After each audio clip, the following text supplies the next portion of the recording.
Ah, Oprah, Ozempic. Let's get into this. Hello, my name is Lena. Welcome to my channel. And for those who have been here before, welcome back, welcome back, welcome back. And if you're new to my channel and new to my content, hello. So listen, I've been going through a couple of things the last couple of weeks. I posted my previous video about the heaviness that I'm feeling regarding all of this situation we have around the world. I want to first thank everyone who took the time out to watch it, and not just watch it, but actually comment and share their thoughts and their feelings. It was a little bit of a different type of video. I'm mostly known for trying to recap some of the TV shows. Mostly right now on this channel, it would be And Just Like That, the reboot to Sex and the City, which started me this channel, and my rant and my disdain for that show. And then through the wonderful community that I have, many of them wanted me to go back and review each episode season by season of Sex and the City, which I have been doing. I have the next one coming up, season 3, episode 5, which is a big one. And I had to stop and actually go in and create the last video. Does anybody feel alone or heavy as I do, because I couldn't get myself in a mental place to actually put together something funny for this big episode that's coming. I'm still working on that. I'm still trying to put myself together and get my thoughts together on how I can bring it to you funny, because the last video was pretty heavy, but I appreciate everyone's comments, and knowing that I wasn't alone in what I was feeling really meant a lot to me. So this time, I'm going to go through what struck me the other day when I was scrolling through YouTube. Many people talking about the situation with Oprah, where she was at the Paris Fashion Week, I want to say. And there's a video that I'll have up here of her walking into the Paris fashion with Gail. And I don't know. Well, I do know. She looks unwell.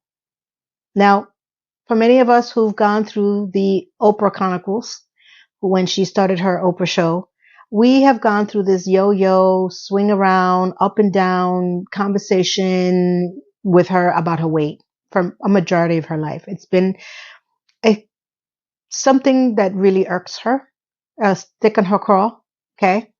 And for anyone who's ever had this obesity situation, me included, I can totally understand that it's not an easy thing. You go through body dysmorphia, you go through, pangs of why can't I lose the weight? What's wrong with me? Is it my diet? Is it my mental health? I mean, I've been through every conversation this woman has had about her weight for what, 30 plus years now?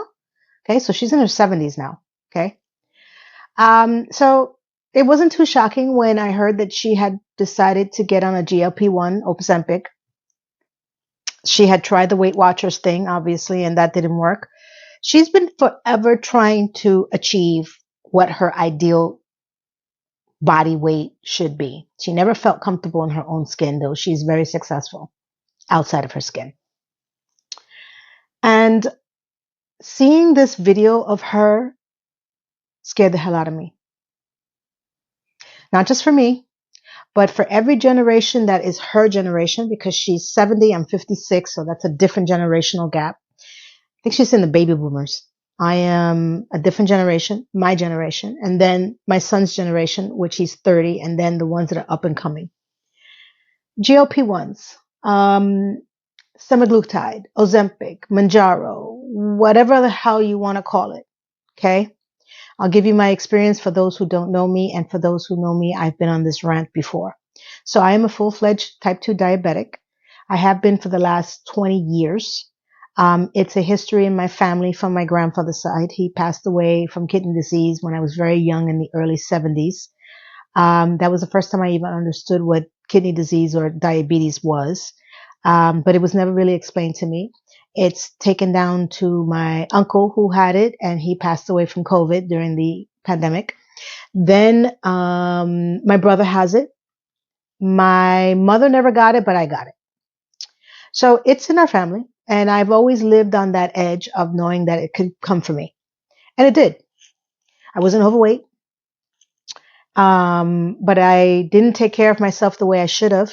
And when I was told I was pre-diabetic, it was way past 20 years before that. And I didn't understand the complexities of that. So I'm living with it.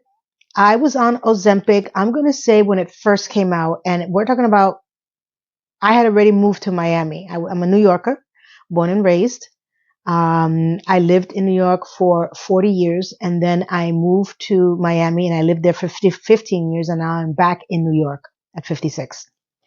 So I got on Ozempic when I moved to Miami. Now, I had already been on insulin, diabetes medication prior to Miami. And when I got on the medication, I gained about 70 pounds.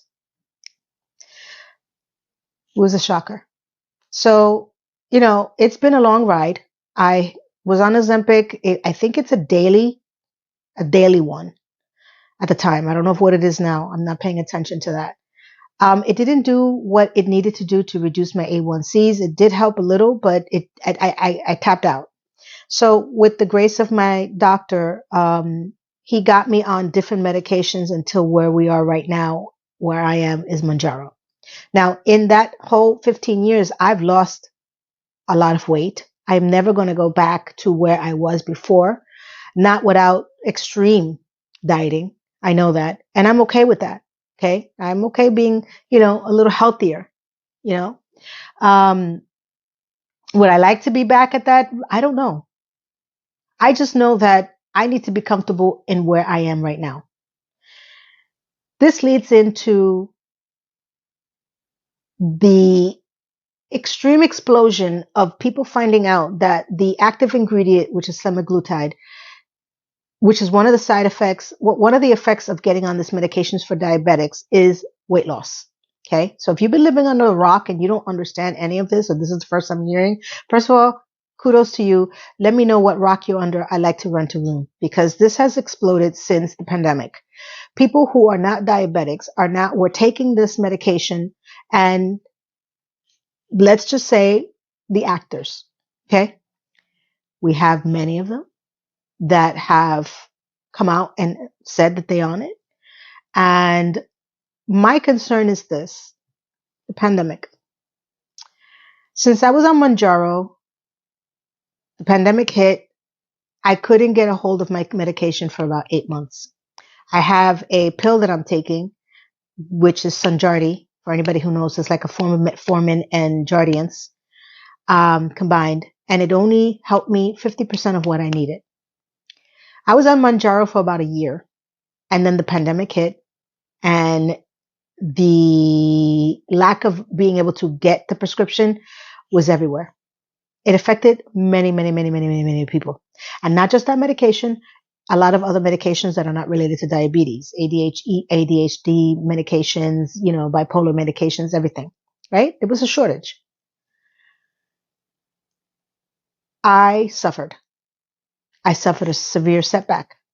I cried for months. I went to CVS. I couldn't get a hold of it. My doctor couldn't help.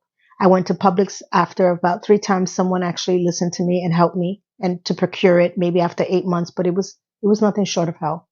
I couldn't regulate my sugars. It wasn't about dieting. It was at the point that I was addicted to Mounjaro. And I'm going to say this because this is going to come up. Okay. Give me a few minutes to get through the story. My apologies. So in understanding that at that time, I wasn't thinking clearly. I just needed to get the drugs, just like most of us did. Then there's the episode in the Sex and the City reboot, and just like that, where there's an episode that Carrie is with Aiden. Aiden's ex-wife is trying to get the medication for their son, which is ADHD medication, I believe. And she couldn't get a hold of it because of the shortage that's happening. Very meta.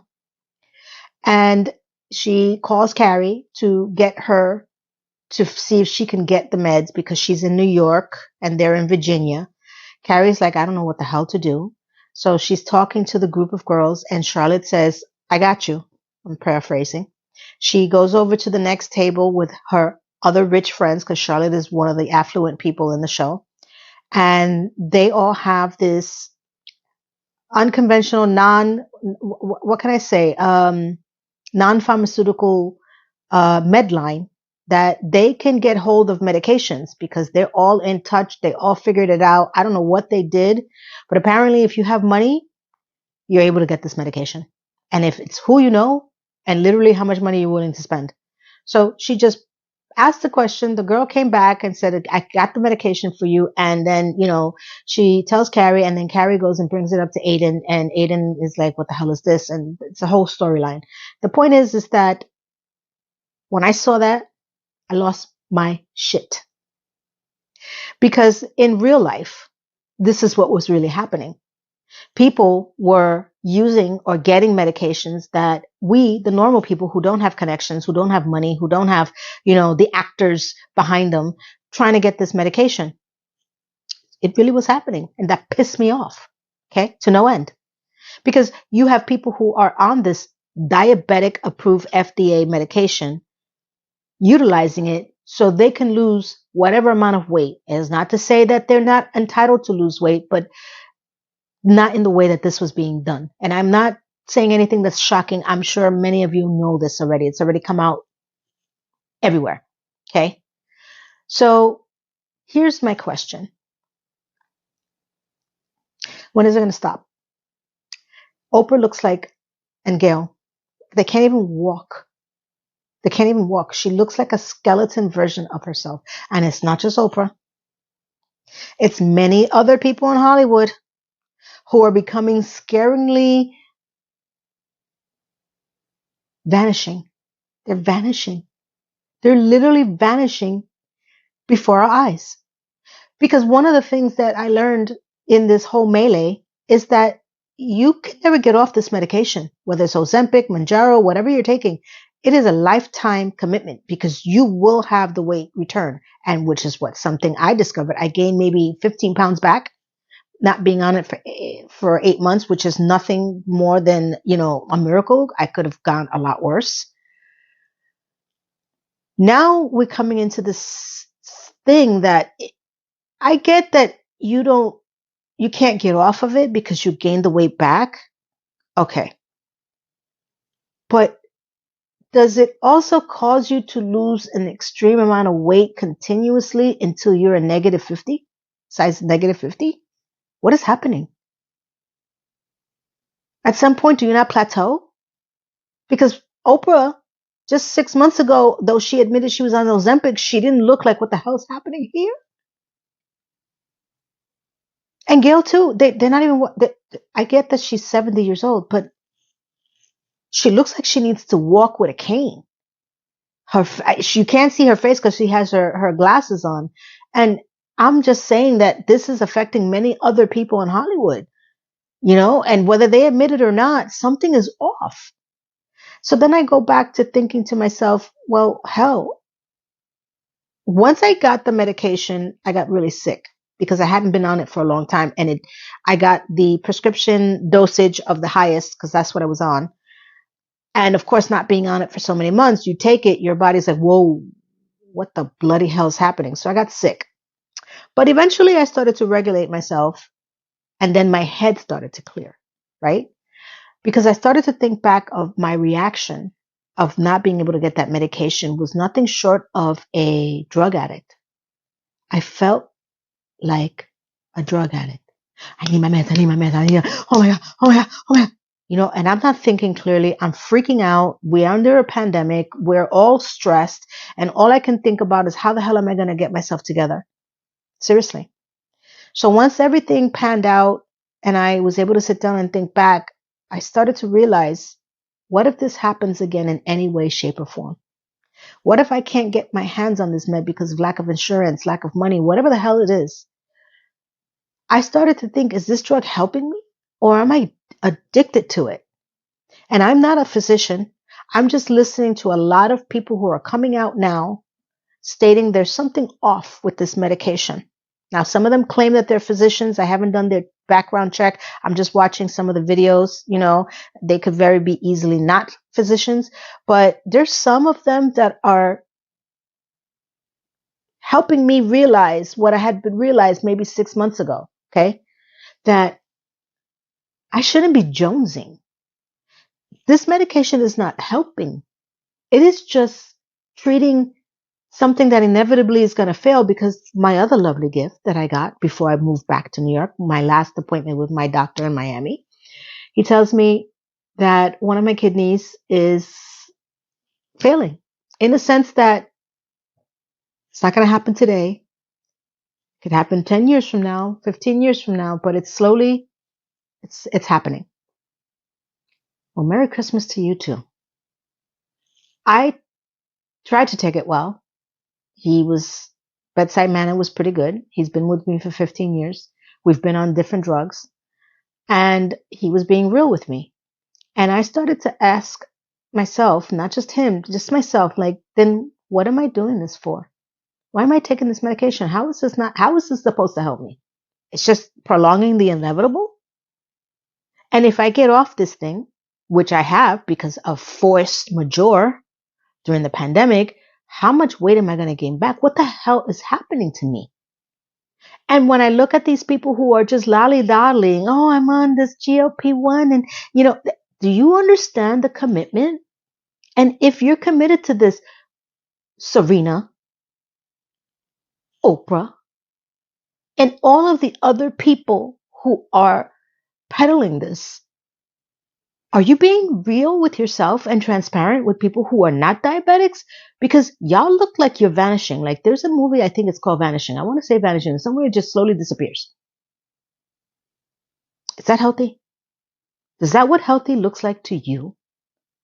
Whatever happened to being healthy on the inside, whether you're size 2, which I know a lot of people who are size 2 who have diabetes as well, or size 12, 14, whatever the thing is, and they're very healthy, they're athletic, they take care of themselves. What is the end goal here? Because Oprah, no, with all due respect,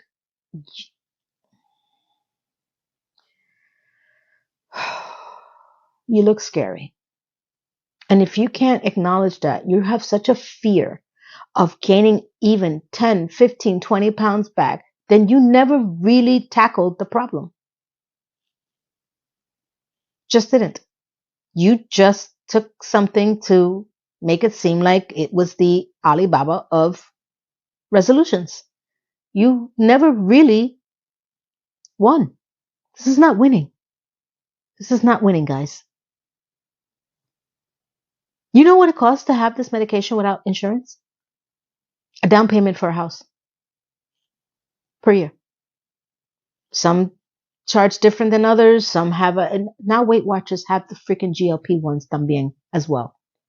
Everywhere I turn, I get emails, GLP-1s delivered to your home, Ozempic. I'm like, what is it going to take for people to wake the hell up? And the only thing I can consider, and God, please, I'm not trying to be disrespectful, it is not going to stop until one of them, famous, incurs a serious problem. You can read between the lines, where people are going to be scared out of their freaking heads and realize, holy crap, what did I get myself into? I don't think it's going to stop until someone really gets hurt. There's no other way to put it. How else do I put it? It's not meant for what it's supposed to be. Like, you shouldn't have to be on something for the rest of your life, like to this extent that it's withering you away. We don't have enough science to understand the long-term implications to this. This is why I am making a very conscious effort to wean myself off this medication. I'm scared. People. I am scared to death, not of the weight gain, not of the root of continuing this for the rest of my life. When I already been told what the possibility could be with dialysis in the next 10, 15 years. I am looking for any healthy alternative to get myself off this. And it is going to be a severe lifestyle change. I'm looking at, it's diet for me. It's going to be complete diet for me, because exercise, I got that. I'm not afraid of that. I am listening and reading and researching anything I can, because I don't want to feel like a drug addict if this ever happens to me again. And I was scared when I look back at myself. I never came on camera and had a breakdown, but I've saw many other people who did. And I was like, holy balls, what the bloody hell? And of course, I wasn't in the right frame of mind. So of course, it didn't affect me. It did affect me later, but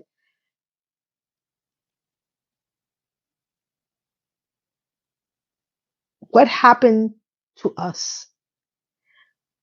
I would love for it to be, we focus on, are you healthy on the inside? Forget about what you look like on the outside for now. We'll deal with that. But what is affecting you on the inside? Your liver, your kidneys, your prostate, whatever it is. Let's figure that first and then work on the outside appearance, because there's alternatives to that. But this quick fix, stick something in your arm, you don't have to worry about anything, and then you're on it for the rest of your life, and then you're slowly withering away, look. No, no, no. I know, and I have it in my heart, that not 5 years from now, I have a feeling that very soon there's going to be a reckoning, and someone's going to fall off, and they're going to say, holy crap, what happened?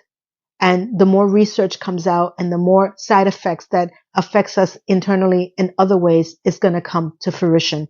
Within 5 years, this madness is going to have to change, and people need to get back to a healthy weight, whatever the healthy weight is for you, because whatever's happening in Hollywood, it's not healthy. People look gaunt. They look like ghosts. They look like crap. They're scaring the shit out of me. And I'm a healthy girl. I'm a healthy girl. I'm a healthy girl. I appreciate some of the fat. So my face doesn't fall. I'm freaking 56 years old. I don't even sticking my face with Botox because I want to be thin. I want to be healthy. I don't want to be a diabetic anymore. But why is it Hollywood is peddling this like it's a drug? It is a drug. I want to make you understand this. If you don't need to do this and you can find an alternative, my God, please find a way. Go to a doctor, a nutritionist, not someone that's just going to shove a freaking medication up your arm and say, hey, take this. You'll be fine for the rest of your life as you turn into the vanishing. So I had to get that off my chest because I'm a little concerned. It literally jarred me when I saw Oprah and Gail. I was like, no, it's like dead women walking. So let me know your thoughts. Am I the only one that feels this sort of way? Are you on a GLP-1 and you're loving it and not realizing it, or you realize it and you're willing to take the risk? No judgment. Are you on this and you're like coming to realization like I'm like, whoa, something is wrong? Whatever cornucopia of feelings, whatever you want to write down, and if you're on the same boat as I am or not, or beginning to see the light in some way, join the community, make a comment. I read all my comments. I answer them as well. And if I brought any value to you and you appreciated this, maybe not enjoyed it, but appreciate it, because sometimes I'm a lot more funnier when I'm not getting so deep into these conversations, but you appreciated the open dialogue, I hope you considered subscribing. It would really mean a lot to me. I have a beautiful community, as I've said before. We have a lot of going back and forth. People are very open, and it's a safe space for majority of people. And I would really love to have you here. I do have more videos coming, different topics. I am going to get back into Sex in the City for those who are waiting for that. I'm hoping I can get through it tomorrow. Today's Thursday. I have to record tomorrow. Let me see if I record it and I'm in a better place so I can bring happiness and joy, because if you haven't checked out there, it's getting a little bit more serious now. But I do want to make something that makes you guys smile. So I want to thank everyone that has watched.